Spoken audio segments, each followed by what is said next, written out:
Most investors see a 20-year lease from a growing brand in a state like Florida, where there's the financial benefit of no state income tax, and they stop thinking critically.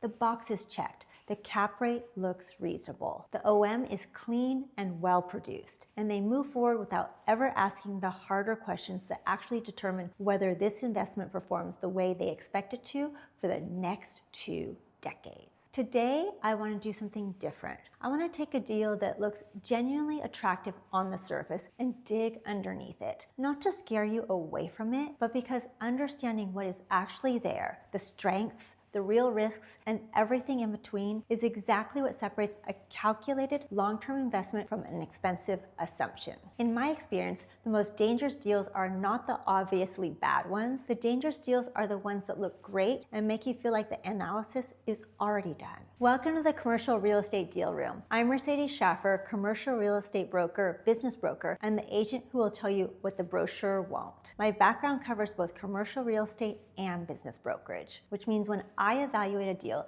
like this, I'm not just looking at the lease and the location, I'm evaluating the business behind the real estate. Because if the business is not healthy, the real estate investment becomes vulnerable in ways most investors never anticipated. Today, we are breaking down a ZAXBY'S sale-leaseback in Ocala, Florida. Brand new 20-year absolute triple net lease. Strong franchisee with over 20 years of operating history at this exact location. Florida has no state income tax and a cap rate of 5.85%.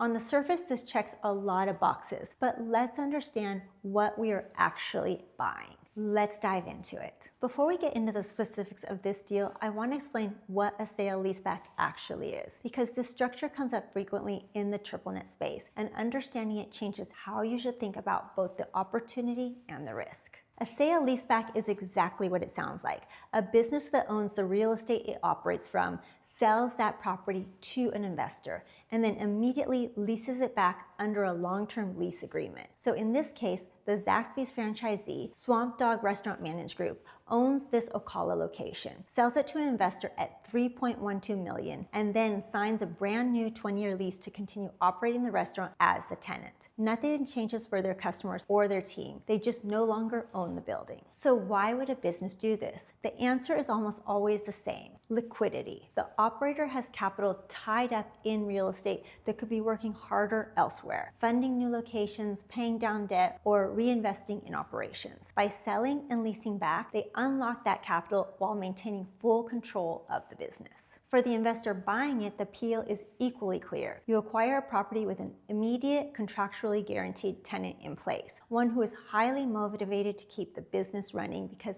it is their livelihood. There's no leasing risk on day one. The income starts at close of escrow. And psychologically, this is part of why sale-leasebacks can feel so attractive to investors. There's comfort in knowing the tenant is already operating successfully in the building on day one. You are not underwriting hypothetical leasing demand or future tenant interest. You're underwriting an operating business with employees, customers, equipment, inventory, and years of operating history already tied to that exact location. In many ways, the operator is even more committed to the site than a traditional retail tenant because the business itself is deeply embedded into the location. But again, that only matters if the business remains healthy over time. But here's what makes sale-leasebacks worth scrutinizing carefully. When a business sells its real estate, the investor needs to understand why. In most cases, it is a smart capital allocation strategy, but occasionally it signals financial pressure. The question I always want answered is this franchisee selling because they want to grow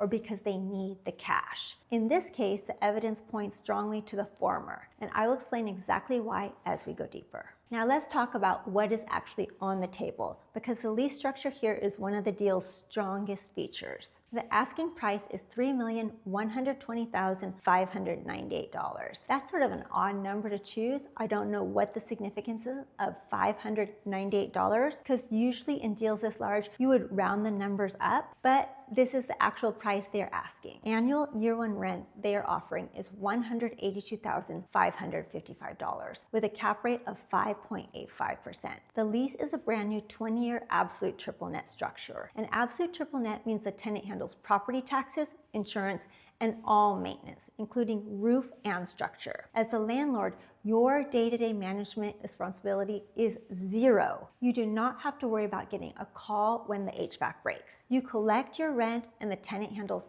everything else. That is what absolute triple net means, and it is the cleanest lease structure in commercial real estate. The rent increases by 8% every 5 years in both the 20-year primary term and through all 4 5-year renewal options, giving you a potential total lease duration of 40 years. And this is a fee simple acquisition, meaning you own both the land and the building outright. That matters for 2 reasons. First, you capture full asset value and the full benefit of depreciation on the building. Second, you own the real estate in the most complete sense possible, which gives you flexibility on your exit strategy that a ground lease simply does not. Rent commences at the close of escrow. No waiting period, no free rent period. Income begins the day the deal closes. Now let's talk about the brand. And I want you to understand the competitive landscape ZAXBY'S operates in, because it matters enormously when underwriting a 20-year lease. We are in a giant chicken boom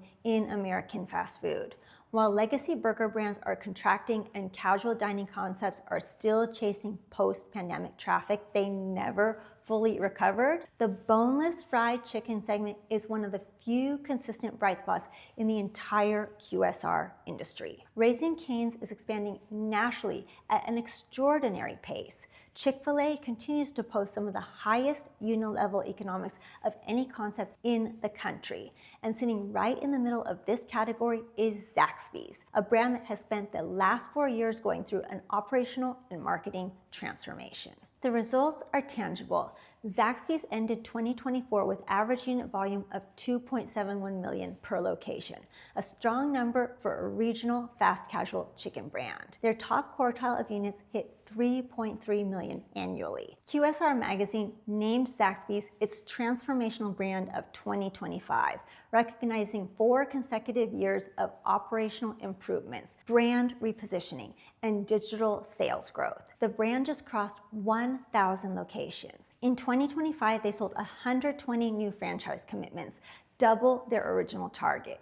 In a year when industry-wide traffic was negative and consumers were pulling back across the board. And importantly, ZAXBY'S expansion does not appear to be happening in the reckless way we have seen with some franchise systems in prior cycles. One of the risks I always watch carefully with rapidly growing restaurant brands is oversaturation, opening too many locations too quickly and eventually cannibalizing the sales across the system. We have seen that happen historically in concepts like Subway and Krispy Kreme, but ZAXBY'S appears to be approaching growth more strategically, focusing heavily on operational execution, digital ordering, drive-through efficiency, and franchisee quality as they expand into newer markets. That does not eliminate risk, but it does matter when evaluating whether a brand has the discipline to sustain long-term unit economics. The brand has also been investing in relevance with younger consumers. The 2025 marketing campaign featuring actor Omar Epps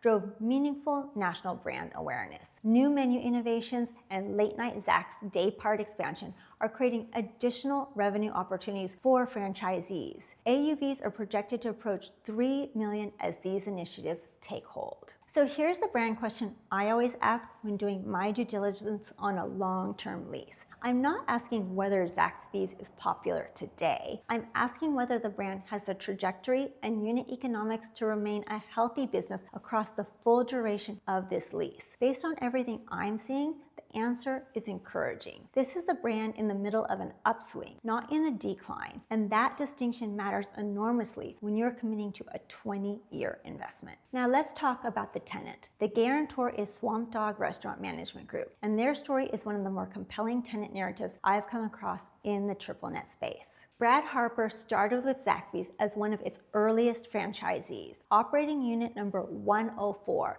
when the brand was still finding its footing. Over 30 years, he built a multi-brand restaurant operation spanning 7 different franchise concepts, including ZAXBY'S, Shuck and Shack, and Mellow Mushroom. In 2015, Swamp Dogg Restaurant Management Group was formally established as a dedicated platform, and it continues to grow. Harper's has a track record of identifying high-quality brands early. And he also flagged Muya and Eggs Up Grill before they hit scale, which speaks well of an operator with genuine franchise judgment. But here's the detail that matters most for this specific deal. This operator has been running this exact Ocala restaurant for over 20 years, through recessions, a pandemic, multiple competitive shifts, and it's still here, still operating, and now signing a fresh 20-year commitment on the same site. For me, when I think about what that decision signals, I consider that an experienced operator with 30 years in the restaurant business does not lock himself into a 20-year lease on a location that is merely breaking even. He does it at his top performers. The 20-year track record at this specific address is arguably the most important data point in this entire deal. And honestly, this may be one of the most underrated indicators in franchise real estate investing. Restaurants are incredibly difficult businesses to operate successfully over long periods of time. Consumer tastes change, labor markets change, competition changes. Entire restaurant categories go in and out of favor. So when you see an operator remain profitable enough to continue operating the same location successfully for over 2 decades, that deserves attention. It suggests the site works, the operator understands the business, and the economics at that specific location have likely remained resilient through multiple economic cycles. Now in part 2, I go deeper into the real estate, the Ocala market, the co-tenancy story, the rent-to-sales math, and what the investor numbers actually look like. Be sure to subscribe so you do not miss it. And if you're evaluating triple net deals or navigating a 1031 exchange, reach out through the link in the description below. I'm Mercedes Shaffer. This is the Commercial Real Estate Deal Room. I'll see you in the next deal.